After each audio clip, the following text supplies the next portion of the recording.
Hey everyone, Ellen with Here to Help Mental Health, here to make mental health honest, enjoyable, accessible, and resourceful. And I did another cognitive hack, and this is just really a quick bit of information. But our cognitive hacks, I had talked about worry before, but I wanted to actually take a step back and talk about anxiety. Usually when we think about anxiety, we think about two different pieces. That's worry and fear. And when we think about fear, fear really is the idea of something happens and then there's a response. But when we talk about worry, that is something happens, there's a thought, and then there's a response. And so really, these two different systems go through different circuits in the brain. And so one of the things that happens with fear, though, and again, we had talked about worry, you can check out the cog hack on worry, but now talking about fear, what happens with the other side of anxiety is really that things seem like they happen, kind of automatically.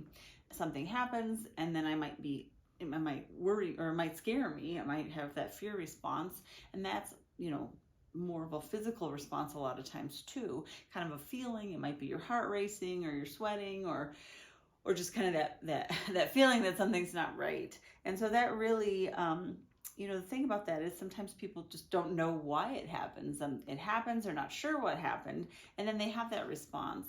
And that's the thing, is that's something that can be learned, and both types of anxiety can be learned. But what happens with that learned behavior is it ends up your body's just kind of responding to something, and sometimes you might not even know what that is. And it might be hard to kind of figure out what it is.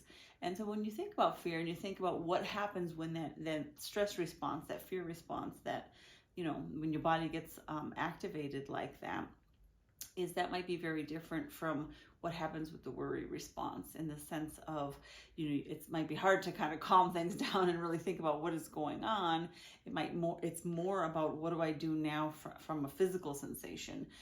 I'm noticing that something's happening in my body, like my heart's racing, or my hands are clammy, or my stomach's hurting, or whatever that is. So I'm noticing that response, and then I can kind of try to do something with it to kind of move it around. And yeah, we really do think of things like grounding techniques, mindfulness exercises, which we'll share on the channel as well. Or just breathing techniques, things that can kind of bring that system down. Because what ends up happening is it ends up getting to be something that you worry about, right? Because you don't understand where this response is coming from. So instead of being concerned that, hey, what is going on? What's my body doing? Usually we want to just think about how you can be curious about it, how you can really think about it as your body telling you something, and how can I learn from what my body's telling me, instead of assuming that it's something bad, or thinking it's something bad, or wishing it would stop, or all these things that kind of keep, get that being worried about it go. So that's just a little intro for anxiety. I'm happy to have everyone here, happy that you're listening and that you're watching.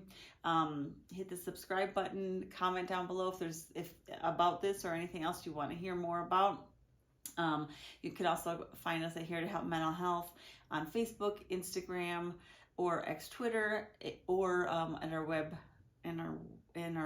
website, www.here-to-help.com. See you there.